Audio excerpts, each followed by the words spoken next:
సుమారు 308 కోట్ల రూపాయల నిధులతో పిఠాపురం నియోజకవర్గాన్ని అన్ని విధాలుగా అభివృద్ధి చేశామని, ఉప్పాడ సముద్రపు కోత గురి అవ్వకుండా ఉండడానికి సుమారు 324 కోట్ల రూపాయల నిధులను రాష్ట్ర ఉప ముఖ్యమంత్రి పిఠాపురం ఎమ్మెల్యే కొణిదెల పవన్ కళ్యాణ్ మంజూరు చేయించారని నియోజకవర్గ జనసేన పార్టీ ఇన్ఛార్జి మర్రెడ్డి శ్రీనివాసరావు తెలిపారు. జనసేన పార్టీ కార్యాలయంలో శ్రీనివాసరావు మీడియాతో మాట్లాడారు. ఎన్నడూ లేని విధంగా నియోజకవర్గాన్ని పవన్ కళ్యాణ్ అభివృద్ధి చేస్తుంటే ప్రతిపక్షాలు చూసి ఓర్వలేక తప్పుడు ప్రచారాలు చేస్తున్నాయని మండిపడ్డారు.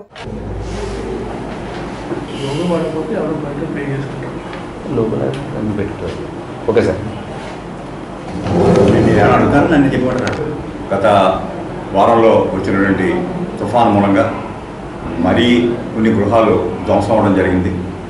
ఈ సందర్భంగా కూడా పవన్ కళ్యాణ్ గారు అధికారంలో వచ్చిన వెంటనే ఒక నెలలోనే దీని మీద దృష్టి సారించారు.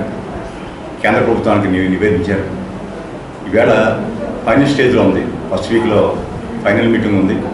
ఆల్మోస్ట్ ప్రాథమికంగా 323 కోట్లతోటి ఈ రక్షణ కూడా నిర్మించాలనేటువంటి నిర్ణయానికి సెంట్రల్ గవర్నమెంట్ కూడా వారు వచ్చారు. త్వరలోనే దీనికి సంబంధించినటువంటి జీవో కూడా వెలువడనుంది. ఈ సందర్భంగా మాజీ ఎంపీ గారు ఇతరత పెద్దలు రకరకాలుగా మాట్లాడుతున్నారు. ఇదేదో మేమే శాంక్షన్ చేసామని 2018, 2014, వారికి వచ్చిన డేట్లన్నీ చెప్తున్నారు. 2014, 2018లోనే ప్రపోజల్ వస్తే ఇప్పుడు వరకు ఏమైంది? కనీసం శంకుస్థాపన కూడా చేయలేదు కదా. ఏవో మాట్లాడటం, వీరి స్థాయి మించిన మాటలు, శాంక్షన్లు అయిపోయి పనులు జరగాల్సిన కార్యక్రమం అయితే ఈవేళకి కూడా మేము చెప్తున్నాం ఫస్ట్ వీక్లో జీవో రాబోతుందండి. ఈవేళకి ఇది ఎందుకు జరుగుతుందంటే మొన్నటి ఎలక్షన్లో జనసేన పార్టీ పోషించిన కీలకమైనటువంటి పాత్ర.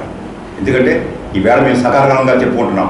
రాష్ట్రంలో కానీ దేశంలో కానీ ఎన్డీఏ ప్రభుత్వం ఏర్పడడానికి ముఖ్య కారణం భూమిక మా అధ్యక్షుడు పవన్ కళ్యాణ్ పోషించారు. ఆ మనోధైర్యంతో, ఆ ఆత్మవిశ్వాసంతో మేము పనులు చేస్తామని చెబుతాం.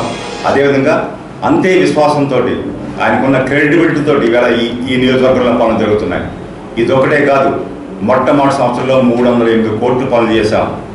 స్వయంగా మన శాసనసభ్యులు, రాష్ట్ర ఉప ముఖ్యమంత్రి పవన్ కళ్యాణ్ గారి నేతృత్వంలో ఉన్నటువంటి రూరల్ డెవలప్మెంట్ శాఖ ద్వారా 4500 కిలోమీటర్ల పల్లెటూరులో రహదారులు నిర్మించాం. ఈవేళ పిఠాపురంలో 22 కోట్లతోటి 30 కిలోమీటర్ల గ్రామీణ రహదారులు నిర్మించాం. రాష్ట్రంలో సెకండ్ ప్లేస్లో ఉన్నాం. అదేవిధంగా జిల్లా పరిషత్ రోడ్లు 11 కోట్లతో నిర్మించడం జరిగింది. అదేవిధంగా పాడైపోయినటువంటి ఆర్ఎండ్బి రోడ్లను 11 కోట్లతోటి రిపేర్ చేయడం జరిగింది. అది కాకుండా మరి నాబార్డ్ ద్వారా జిల్లా పరిషత్కి ఇంకొక 8 కోట్లు శాంక్షన్ అయింది. ఆర్ఎండ్బి ఆల్రెడీ 22 కోట్ల శాంక్షన్ వచ్చి ఉన్నాయి. సామలకోట పాటు రోడ్ని జల్లూరు వరకు ఎక్స్పాండ్ చేశారు. ఇప్పుడు రిమైనింగ్ భాగంలోనే 16 కోట్లతో నిర్మించబోతున్నారు. 1 కాదు 2 కాదు, ఈబీసీ కాలనీ నిర్మించారు. గతంలో వీరి పాలనలో ఉండగానే వారందరినీ వేలాది ఇళ్ళు కట్టి వారందరినీ గాలి కుదిలేసి కనీసం శుద్ధగడ బాగు వస్తే రహదారి లేకుండా చేశారు. స్వయంగా మన ఉప ముఖ్యమంత్రి పవన్ కళ్యాణ్ గారు ఇక్కడికి వచ్చి వారి కష్టాలన్నీ చూసి తక్షణం 4 కోట్లతోటి శాంక్షన్ అవ్వడం జరిగింది. ఈవేళ బ్రిడ్జి నిర్మాణం జరిగింది, అప్రోచ్ల నిర్మాణం జరుగుతుంది. అదేవిధంగా సూరంపాలెం కాలనీ ఏర్పడి 30-40 సంవత్సరాలు అయింది. ఇవాళ వరకు వర్షం వస్తే బయటకు వచ్చే మార్గం లేదా వాసులందరికీ ఆ బ్రిడ్జి కూడా వీరు కేవలం ఎలక్షన్ ముందు ఏదో హామీ ఇచ్చి స్తంభాలు వేసి వదిలేశారు. దాని ఈవేళ నిర్మాణం చేస్తున్నాం. స్కూళ్ళు 3 దశాబ్దాలుగా అవకాశం లేని పిల్లలు ఎంతో కాలంగా మనంతా కోరుకున్నటువంటి 3 కోట్లతోటి 27 స్కూల్స్లో బౌండరీ వాల్స్ నిర్మాణం చేయడం జరిగింది. అదేవిధంగా ఎప్పటి నుంచో పిఠాపురం వాసులు ఆశగా ఎదురు చూస్తున్నటువంటి 100 పడకల ఆసుపత్రి శాంక్షన్ చేయడం జరిగింది. అదేవిధంగా ఎంతో కాలంగా వెయిట్ చేస్తున్న ఆర్ఓబి వేళ 56 కోట్లతోటి శాంక్షన్ ఇవ్వడం జరిగింది.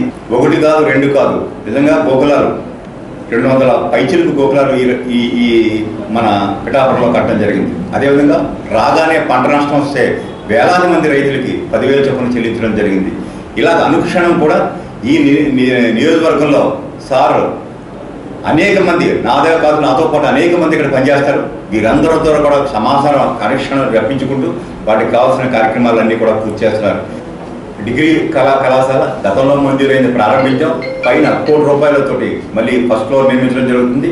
ఆ పక్కనే నగర వనంతో 1,40,00,000తోటి అది కూడా రూపుదిద్దుకుంటుంది. ఈ రకంగా 1 కాదు 2 కాదు, కానీ ఎవరెవరో ఏదేదో మాట్లాడుతున్నారు. మేము ఎప్పుడో శాంక్షన్ చేయించాం, ఎప్పుడో తెచ్చాం, తెస్తే ఇప్పుడు ఎందుకు ఆగినాయి, కనీసం శిలాఫలకం వేశారా అని అడుగుతున్నాం. ఈవేళ జరుగుతున్న వాస్తవాన్ని అంగీకరించండి, ఉన్న వాస్తవాన్ని వాస్తవంగా చెప్పండి. మేమేం డాంబికాల పలకం, ఏ పని చేస్తున్నామో అదే చెబుతాం. మేము ప్రత్యక్ష సాక్ష్యం. ఇక్కడ మేము చేసిన పని, మేము కొబ్బరికాయ కొట్టిన పనే మేము చేసింది, అదే చెప్తున్నాం. అంతే తెప్పించి మా తాతలు తెచ్చారు, మా నేతలు తెచ్చారు, ఈ పగలపలన్నీ కూడా శుద్ధ వేస్ట్. నిజంగా వాస్తవం మాట్లాడండి, అప్రిషియేట్ చేయండి. ఈవేళ పిఠాపురం వాసం అంతా కూడా చాలా సంతోషంగా ఉన్నారు. వారంతా పవన్ కళ్యాణ్ ఎన్నుకున్నారు, వారు కోరుకున్న ప్రతి పని జరుగుతుంది. నిన్నో మొన్నో ఎవరో మళ్ళీ ఒక లెటర్ ఇచ్చారు మహానుభావులు ఎవరో కానీ ఇక్కడట ఒక కార్యాలయం లేదట, ఒక ఫిర్యాదు వినేవాడు రానట, కళ్ళు నుండి చూడలేని కబాదులు రండి వందలాది, నేనే కాదు పాడ ఆఫీసులో 100 కాదు. కాకపోతే వచ్చిన సమస్యల్లో తక్షణం పరిష్కారం కావు, దానికి కొన్ని విధానాలు ఉంటాయి, విధులు ఉంటాయి. కానీ ఎవరూ వెంటలేదు, ఇక్కడ ఎవరో లేడని చెప్పడం అంటే వీళ్ళంతా ఏంటంటే ఏదో రకమైనటువంటి దుగ్ధతో ఇక్కడ జరుగుతున్న అభివృద్ధిని కానలేక చేస్తున్న ప్రచారం. కానీ ఇది మన ఎవరికి కాదు.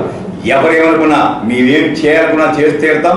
పిఠాపురాన్ని రాష్ట్రంలో కాదు దేశంలోనే ప్రామాణిక నియోజకవర్గంగా నిలబెడతాం. 5 ఏళ్ల తర్వాత అభివృద్ధి చేసిన తర్వాతే ప్రధానికి ముందు మళ్ళీ ఓటు అడగడానికి